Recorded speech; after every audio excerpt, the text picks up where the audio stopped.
Hello friends, तो आज मैं फिर से आपके लिए लेके आई हूँ एक नया वीडियो CC4 का यूजी सेमेस्टर 2 का लैंग्वेज एंड कम्युनिकेशन स्किल का। तो आपको पता ही है कि मैंने जो है सेक्शन 1 आपका कंप्लीट कर दिया है। सेक्शन 1 में क्या था, रिमेडियल ग्रामर, और सेक्शन 2 भी हम लोगों ने कंप्लीट कर लिया है जिसमें प्रिसाइज राइटिंग था। अगर आप प्रिसाइज राइटिंग का वीडियो देखना चाहते हैं तो precise writing UG semester 2 CC4 by Rumiya यार सर के देख सकते हैं। ठीक है, आज हम लोग देखेंगे इसमें सेक्शन 2 जो है हमारा। सेक्शन 2 में आपका है जो सेकेंड, पहला जो था वो प्रिसाइज राइटिंग था तो हमने कर लिया। दूसरा जो पॉइंट वो है पैराग्राफ राइटिंग। ठीक है, तो हम लोग इसे पैराग्राफ राइटिंग ही करेंगे।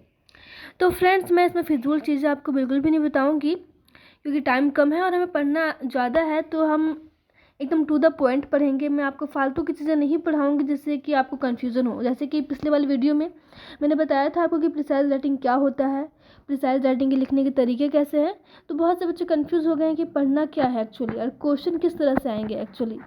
तो मैं बता दूं कि प्रिसाइज राइटिंग जो है आपका, वो मैं बता रही थी कि होता क्या है, कैसे लिखते हैं, लेकिन मेन जो है आपका वो क्वेश्चन मैंने लास्ट में एक तो क्वेश्चन करवाया था उसी तरह से आएगा कि आपको एक तो पैसेज दिया रहेगा, उसको आपको छोटा करके लिखना होगा, समराइज़ करके लिखना होगा। ठीक है, वो सब तरीके मैंने बताए थे कि कैसे आपको लिखना है। इंपॉर्टेंट पॉइंट्स आपको मैंने बताए थे, तो बस आप वही नोट कर लीजिए इंपॉर्टेंट पॉइंट्स कि आपको कैसे लिखना है प्रिसाइज राइटिंग, माइंड में ये बना रहेगा। ठीक है, अब देखिए जैसे कि इसमें एक टॉपिक है, ये भी एक टॉपिक जो है पैराग्राफ राइटिंग का। तो इसमें भी आपको कन्फ्यूज़न होगा कि बहुत सारी वीडियो अभी अगर आप देखते होंगे तो उसमें पहले जो है पैराग्राफ राइटिंग होता क्या, उसके लिए इतना चौड़ा सा डेफिनेशन दिया रहेगा, फिर इसे लिखने के लिए चौड़ा सा डेफिनेशन दिया रहेगा। तो उससे आपको कोई मतलब नहीं है। आपका मेन मतलब है कि आपको पैराग्राफ राइटिंग लिखना आना चाहिए। ठीक है, पैराग्राफ राइटिंग वही होता है कि आपको एक टॉपिक दे दिया जाएगा, उस पर आपको अपने मन से लिखना है। ठीक है ना, अपने वर्ड में उसको एक्सप्लेन करना है, उसके मतलब को समझ के अच्छे से लिखना है। और पैराग्राफ जब भी आप लिखते हो तो वो आपसे जानना चाहता है कि आप इसके बारे में क्या, अगर आप एकदम अच्छे तरीके से पैराग्राफ लिखना चाहते हैं तो आपके पास जो है उस डिटेल से, उस टॉपिक से जुड़ी हुई सारी आपको जो डेटा है आपके पास होनी चाहिए, सारी इन्फॉर्मेशन होना चाहिए। जैसे कि एग्जाम्पल के तौर पे मैंने यहाँ पॉल्यूशन लिया है, तो पॉल्यूशन के बारे में आपको पता होना चाहिए कि पॉल्यूशन होता क्या है, पॉल्यूशन कितने तरह के होते हैं, क्यों होते हैं, और इससे हम लोग कैसे छुटकारा पा सकते हैं। तो बस पैराग्राफ राइटिंग में आपको बस इतना ही लिखना है, क्या होते हैं तो वो आ जाएगा इंट्रोडक्शन में, है ना। क्या इसके कितने टाइप्स है तो ये टाइप्स में आ जाएगा। फिर ये क्यों होते हैं तो रीज़न में आ जाएगा। और इससे हम छुटकारा कैसे पा सकते हैं तो ये कंक्लूजन में आ जाएगा। इससे ज़्यादा बच्चों आपको लोग को नहीं लिखना है। अब इसके लिए मैं आपको इतना चौड़ा सा डेफिनेशन लिख के नहीं दूंगी क्योंकि इससे आपको कुछ फ़ायदा होने वाला नहीं है। मैंने आपको बस इतने से ही बोल के समझा दिया, डेफिनेशन की ज़रूरत क्या है, आपको तो लिखना नहीं है वहाँ जाके डेफिनेशन वगैरह कि आप बताओ कि पैराग्राफ क्या होता है, वो आपको नहीं लिखना है वहाँ पे। आपको वहाँ पे टॉपिक दिया जाएगा, आपको उस पर लिखना है, तो वो सब पढ़ने की कोई ज़रूरत ही नहीं है। तो मैंने आपको बता दिया जो ज़रूरी था कि पैराग्राफ क्या होता है और कैसे कैसे हमें लिखना चाहिए। तो पहले जो पॉइंट वाइज अगर आप लिखोगे तो अच्छे तरीके से आप लिख सकते हो। ठीक है, देखिए यहाँ पे पैराग्राफ ऑन पॉल्यूशन हमें दिया हुआ है कि पॉल्यूशन पे लिखिए। पॉल्यूशन को लोग जानते हैं क्या होता है, प्रदूषण। प्रदूषण पे आपको जो है पैराग्राफ लिखना है। ठीक है ना, तो लिखने से पहले आपको जो है इसके बारे में पूरा चीज़ समझना होगा अच्छे से कि पॉल्यूशन क्या होता है। तो हम लोग एक पॉइंट दे दिए हैं इंट्रोडक्शन। इंट्रोडक्शन में हम लोग देखेंगे कि पॉल्यूशन क्या होता है। चलिए देखते हैं। तो pollution is the intermixing of harmful substances. Pollution जो है खतरनाक चीज़ों का जो है मिक्सर होता है, जिसे पॉल्यूटेंट्स कहते हैं। इसे क्या कहते हैं, pollutants with the natural environmental components. जो प्राकृतिक के जो पर्यावरण के जो कंपोनेंट्स है उसके मिक्सचर ही जो है पॉल्यूटेंट्स कहलाते हैं। जैसे कि there are various forms of pollution like and pollution. जैसे कि यहाँ पे बहुत सारे वेरियस मतलब कि बहुत सारे पॉल्यूशन के फॉर्म होते हैं। जैसे कि आप लैंड पॉल्यूशन बोल सकते हो, वाटर पॉल्यूशन बोल सकते हो, एयर पॉल्यूशन बोल सकते हो, सॉइल पॉल्यूशन बोल सकते हो। No matter which form of infection it is, it has dangerous impact on our environment. कोई फ़र्क नहीं पड़ता है कि कितने तरह के इन्फेक्शन होते हैं या फिर कितने तरह के पॉल्यूशन होते हैं। मेन चीज़ है कि इसके कितने खतरनाक जो है हमारे पर्यावरण पर इसके इम्पैक्ट पड़ते हैं, कितना खतरनाक इसके प्रभाव हमारे इन्वायरमेंट पे पड़ रहा है। तो यह हमारा इंट्रोडक्शन हो गया, इतना हम अगर लिख लेंगे इंट्रोडक्शन में। इसके बाद जो है हम देखते हैं रीज़न कि हम हमारा जो है पॉल्यूशन होता कैसे है। तो देखिए यहाँ पे pollution is the addition of unwanted substances, ये तो हम जानते हैं कि पोल्यूशन जो है बहुत सारे अनवांटेड सब्सटेंसेस का मिक्सचर होता है into the environment that can damage our earth. तो यहाँ पे हमारे अर्थ को ये डैमेज कर सकता है। There are 4 main types of pollution, water pollution, air pollution, soil pollution and noise pollution. ये जो 4 मेन टाइप्स ऑफ पोल्यूशन है, water pollution, air pollution, soil pollution and noise pollution. तो all kinds of pollution are result of careless activities by man. मतलब कि सारे जितने भी pollution हैं ये सब कैसे आते हैं, ये सब हमारे मैन के द्वारा ही आते हैं, मैन की लापरवाही से ये सब होते हैं, ये सब क्रिएट होते हैं। जैसे कि इसका रीज़न क्या है, we dump waste directly into water bodies. हम लोग जो है कहीं भी कचरा डंप मतलब फेंक देते हैं, वेस्ट मतलब कचरा, हम लोग कहीं भी कचरे को फेंक देते हैं। अगर पानी की जगह है तो वहीं पे छिलके वगैरह को फेंक देते हैं, या फिर कुछ भी अगर घर का कचरा है तो उसको इसी तरह से पानी में फेंक देते हैं, which result in water pollution, जो कि एक आगे चल के वाटर पॉल्यूशन बन जाता है, क्योंकि वो वाटर में मिलकर तरह तरह के बैक्टीरिया इन्फेक्शन वगैरह बना देते हैं, तो वो एक तरह का वाटर पॉल्यूशन हो जाता है। फिर air pollution is caused when vehicles release the smoke into the atmosphere. तो इस तरह से वाटर पॉल्यूशन का क्या रीज़न हो गया, पता चल गया। अब देखिए एयर पॉल्यूशन का क्या रीज़न है। तो देखिए यहाँ पे air pollution is caused when, air pollution उत्पन्न होता है जब गाड़ियाँ जो है धुएं को रिलीज करती है into the atmosphere and make it difficult to breathe for all organisms. Air जो है क्या करती हैं, एयर पॉल्यूशन कैसे होता है, तो गाड़ियाँ जो है तरह तरह की गाड़ियाँ चलती है तो वो तरह तरह के स्मोक को रिलीज़ करती हैं और वो हमारे एटमॉस्फेयर में जाके मिल जाता है, और इस तरह से हम लोगों को सांस लेने में तकलीफ़ होती है। खुली हवा में हम लोग अच्छे से घूम नहीं सकते, हर तरह ही धूल और धुआं और पॉल्यूशन होता है। तो इस तरह से हमारा जो है एयर पॉल्यूशन हो जाता है। फिर soil pollution is caused by directly dumping our waste into landfills. तो देखिए यहाँ पे क्या है, कि सॉइल पोल्यूशन कैसे होता है कि हम लोग डायरेक्टली कोई भी वेस्ट को जो है हम लोग जो है ज़मीन पर फेंक देते हैं, किसी भी चीज़ को ज़मीन पर फेंक देते हैं ऐसे ही, चाहे वो हो सके कि मिट्टी में मिले या फिर ना मिले, हम डायरेक्टली फेंक देते हैं। तो कुछ चीज़ें होती हैं जो मिट्टी जो एब्जॉर्ब कर लेती हैं सॉइल में, हमें वो अपघटित हो जाती है, लेकिन कुछ ऐसी चीज़ें होती हैं जैसे कि प्लास्टिक वगैरह या फिर कुछ ऐसी चीज़ें होती हैं जो हमारे मिट्टी को नुकसान कर देती है और इसकी जो उर्वरक क्षमता है उसको कम कर देती है। तो इस तरह से ये सॉइल पोल्यूशन हुआ। फिर देखिए यहाँ पे noise pollution is not visible. ये नॉइज़ पोल्यूशन जो है ये ध्वनि प्रदूषण इसको बोल सकते हैं। ध्वनि प्रदूषण जो है ये दिखता नहीं है, but it is a dangerous form of pollution that can damage our years.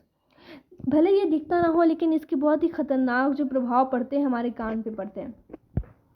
मैंने बहुत ही इजी वर्ड में आपको बताया है बच्चों।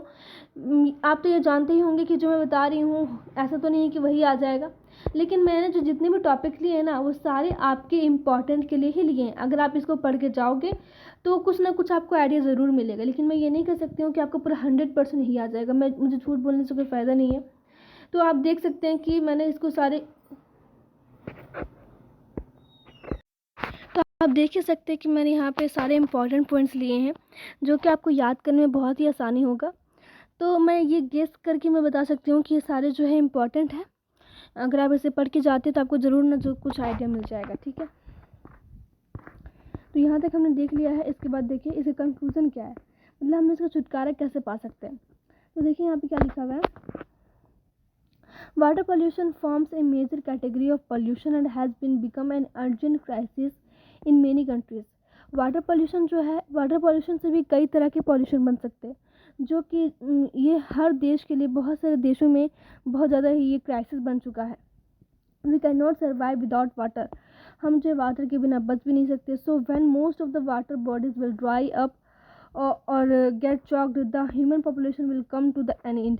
अब जब सारे पानी अगर सूख जाएंगे तो जो ह्यूमन पॉपुलेशन है वो ख़त्म हो जाएगा। The next big form of pollution is air pollution. It is mainly caused by toxic exhumes from vehicles and the burning of coal and electricity. ये जो एयर पोल्यूशन जो है ये भी है व्हीकल से आते हैं और कोयले के जलने से और इलेक्ट्रिसिटी से।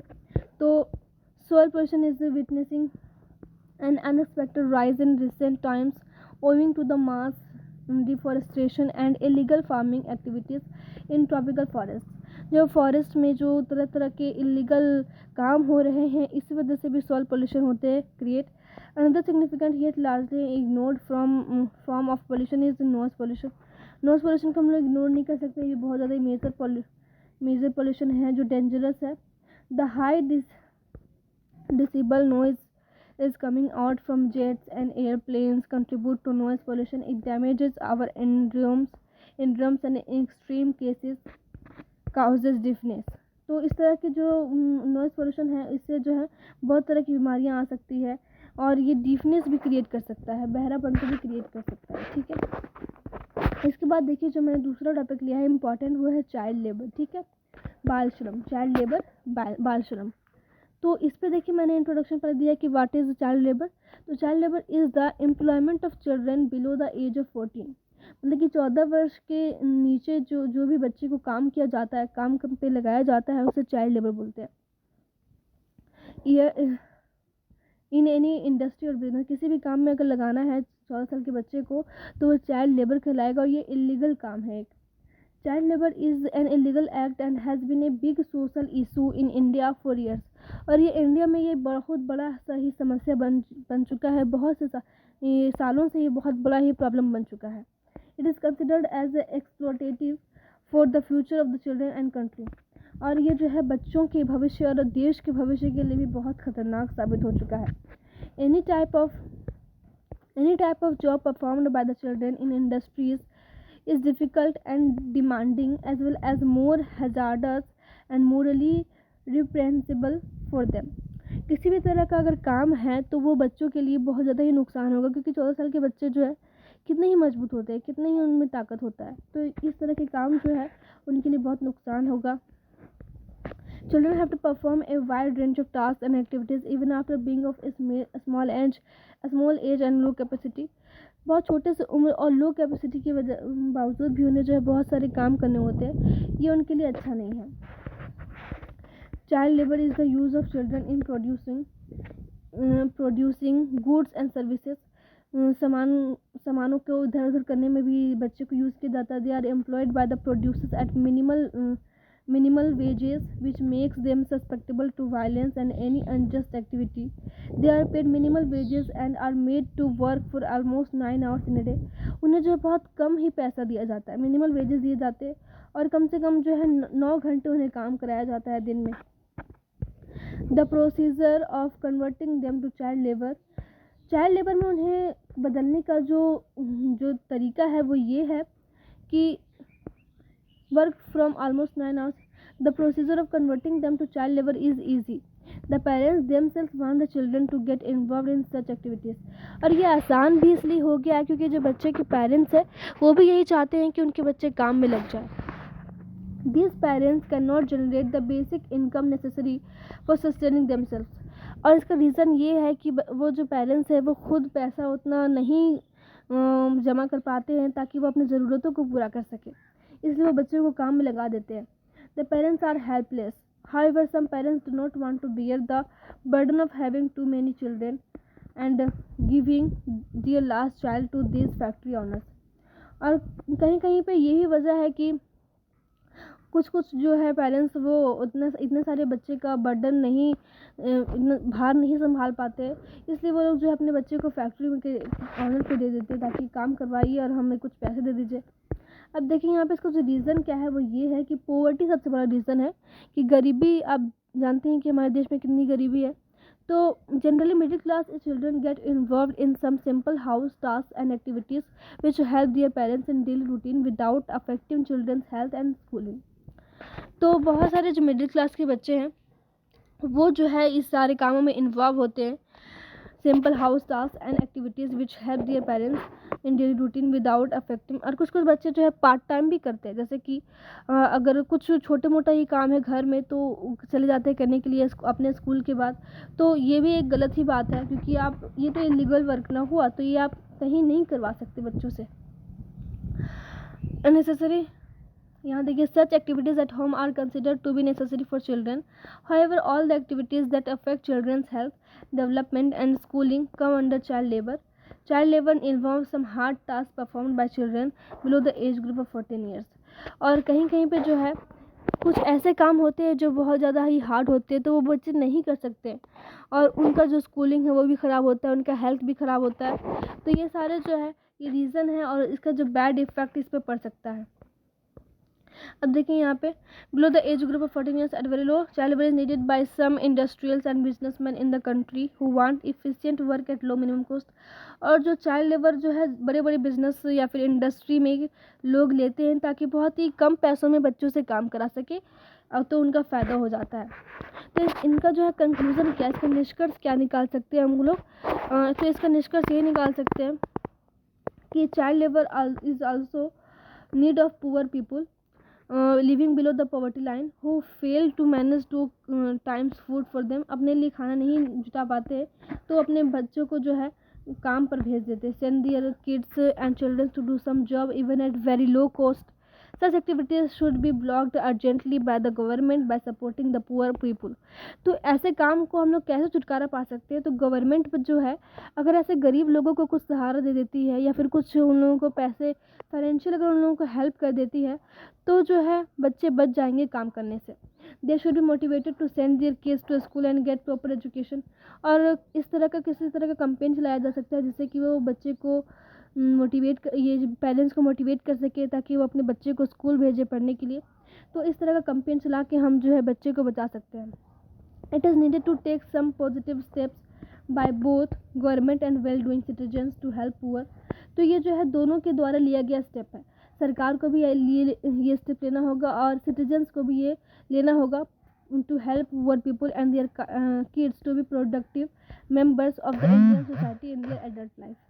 तो ये जो है कुछ जो अमीर लोग हैं जो हल्का अपने जो ठीक से कमा पा रहे हैं तो वो भी अगर गरीब लोगों की हेल्प कर देते हैं या फिर गवर्नमेंट जो है अगर वो गरीब लोगों की हेल्प कर देता है तो बच्चों का जो फ्यूचर है वो बच सकता है और भारतीय समाज का भी जो है सोसाइटी बच सकता है। तो यही था आपका चाइल्ड लेबर पे।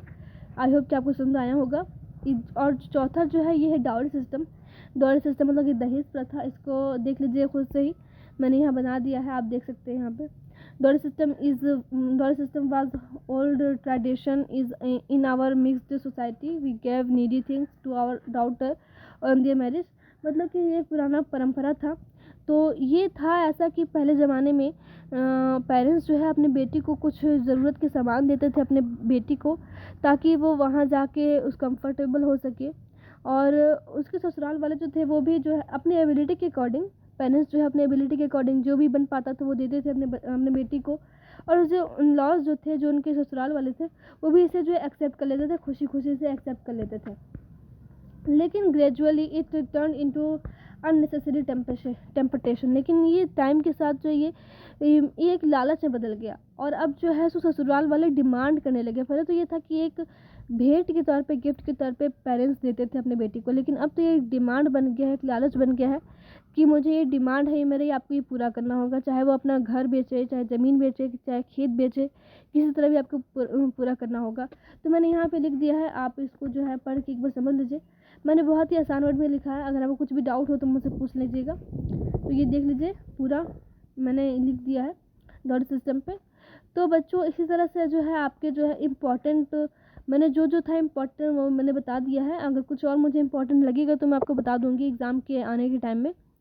मैं एग्ज़ाम के आने के टाइम में आपको सारे इंपॉर्टेंट चीज़ बताऊँगी, आपको टेंशन लेने की ज़रूरत नहीं है।